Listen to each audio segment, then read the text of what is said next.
Siamo partiti 50 anni fa con un'idea della Pro Loco di San Mugheo che voleva valorizzare quelle che erano le produzioni del Mandrolesai. E invece ha finito per dare risalto agli artigiani di tutta la Sardegna.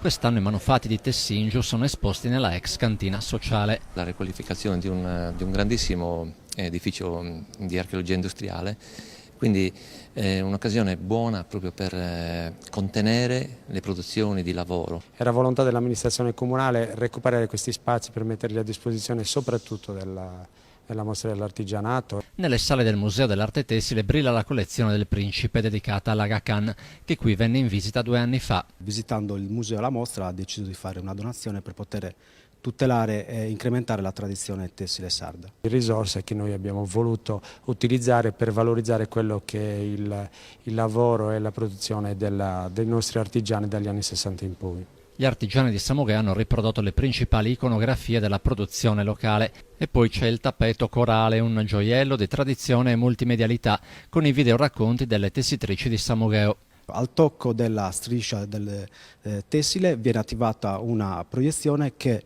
racconta attraverso un'intervista la storia della tessitura di San Mugheo negli anni passati. L'inaugurazione domani alle 19, le esposizioni saranno visitabili fino al 3 settembre, tanti gli eventi collaterali.